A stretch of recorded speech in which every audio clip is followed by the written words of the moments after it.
बिस्मिल्लाहिर्रहमानिर्रहीम। अस्सलामुअलैकुम दोस्तों, आज हम बात करेंगे एक ऐसी कौम की जिसने अल्लाह ताला की बेशुमार नेमतों के बावजूद अल्लाह ताला की नाशुक्री की और फिर अज़ाब इलाही में मुब्तला हुई। उस एक ऐसी कौम जिसे कौम सबा भी कहा जाता है, अल्लाह ताला की बेशुमार नेमतों के अंदर ज़िंदगी गुजार रही थी। ये कौम एक अजीम तहज़ीब व तमद्दुन की मालिक थी। हज़रत दाऊद अलैहिस्सलाम और हज़रत सुलेमान अलैहिस्सलाम की बाअज़मत हुकूमतों के बाद उनकी हुकूमत ज़बान ज़दे ख़ास आम थी। कहा जाता है कि ये लोग गंदम के दानों को पीस कर रोटियां पकाते थे, लेकिन इस कदर असराफ करने वाले और नाशुक्रे थे कि उन्हीं रोटियों के साथ बच्चों को साफ करते थे। उन आलूदा रोटियों को इकट्ठा करने से एक पहाड़ बन गया था।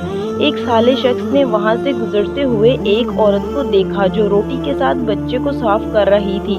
इस शख्स ने औरत से कहा, तेरे ऊपर अफसोस, खुदा से डर, कहीं ऐसा ना हो कि खुदा तेरे ऊपर अपना गज़ब ढाए और तुझसे अपनी नेमत छीन ले। इस औरत ने जवाब में मजाक उड़ाया और मगरूर होकर कहा, जाओ जाओ, गोया कि मुझे भूख से डरा रहे हो। जब तक सरसार जारी है, मुझे भूख से किसी किस्म का कोई खौफ नहीं है। कोई ज़्यादा अरसा नहीं गुजरा था कि अल्लाह ताला ने हवसबाज और औसाफकार लोगों पर अपना गज़ब ढाया। पानी जो कि ज़िंदगी की बुनियाद है, इन लोगों से छीन लिया। कहत नाजुल हुआ। बात यहाँ तक पहुँच गई कि उनकी ज़ख़ीरा की हुई तमाम ग़ज़ा ख़त्म हो गई। आखिरकार वो मजबूर हो गए कि उन्हीं आलूदा रोटियों पर टूट पड़े जो इन लोगों ने पहाड़ की मानद ढेर लगाया हुआ था, बल्कि वहाँ से रोटी लेने के लिए सफ लगती, गोया कि हर कोई वहाँ से अपने हिस्से की रोटी ले सके। कुफराने नेमत, कहत और उनकी बदहाली के बारे में मुतअद्दिद रिवायात मौजूद हैं। सूरह नहल की आयत नंबर 112 और 113 में यूँ इरशाद होता है, और अल्लाह ने उस करिया की भी मिसाल बयान की है जो महफूज और मुतमईन था। उसका रिज़्क हर तरफ से बाकायदा आ रहा था, लेकिन इस करिया के रहने वालों ने अल्लाह की रहमतों का इनकार किया तो खुदा ने उन्हें भूख और प्यास का मज़ा चखाया, सिर्फ उनके उन अमाल की बिना पर कि जो वो सर अंजाम दे रहे थे। और यकीनन उनके पास रसूल आए, उन्होंने उनकी तौकीद कर दी, फिर उन तक अज़ाब इलाही आ पहुंचा। ये सब जुल्म करने वाले थे। इसी कौम सबह के बारे में एक और वाक़या बयान होता है कि उन लोगों ने अपनी ज़राअत को बेहतर तौर पर काश्त करने के लिए पानी ज़ख़ीरा करने की खातिर बलक के दो पहाड़ों के दरमियान एक बहुत बड़ा बंद मारेब तामीर किया हुआ था। सुराख और दूसरे पहाड़ों से गुजरता हुआ पानी इस बंद में आकर वफ़र मिक़दार में जमा हो जाता था। कौम सबा ने इस पानी से सही तौर पर इस्तेफ़ादा करते हुए वसी व अरीज़ और बहुत से खूबसूरत बाग लगाए और खेती बाड़ी को रौनक बख्शी। इन बागात से दरख्तों की शाखें इस कदर फलों से लदी हुई होती थी कि कहते हैं कि अगर कोई शख्स सर पर टोकरी रखकर उनके नीचे से गुजरता तो फल खुद ब खुद टोकरी में गिरना शुरू हो जाते और कलील मुद्दत में टोकरी ताज़ा फलों से भर जाती।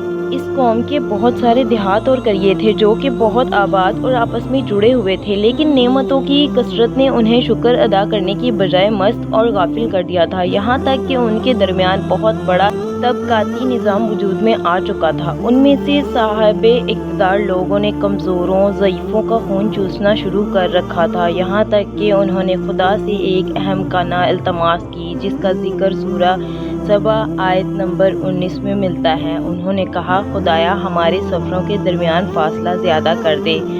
उन्होंने अल्लाह ताला से ये इल्तमास इसलिए किया ताकि गरीबों और बेनवाओं लोगों को उम्रा और ज़रूरतमंदों के साथ सफ़र ना करें, और उनकी ख्वाहिश ये थी कि आबादियों के दरमियान खुश्की हो और फ़ासला बहुत ज़्यादा हो ताकि कम आमदनी वाले लोग उनकी तरफ सफ़र ना कर सकें। अल्लाह ताला ने इन मगरूर पेट के पुजारियों पर अपना गज़ब नाजुल किया। बाज़ तारीख के मुताबिक मगरूर लोगों की आंखों से दूध बहना शुरू हो गया और सहराई चूहों ने मारीत नामी बंद की दीवारों पर हमला करके उन्हें अंदर से खोखला कर दिया। इधर से बारिशें ज़्यादा हुई जिनकी वजह से सैलाब आ गया और इस बंद में पानी बहुत ज़्यादा इकट्ठा हो गया। अचानक बंद की दीवारें टूटी, इससे एक बहुत बड़ा सैलाब आया जिसमें तमाम देहात, आबादियाँ, माल मवेशी, बागात, खेतियाँ, उनके महल और घर पानी में गर्क होकर निस्तो नाबूद हो गए।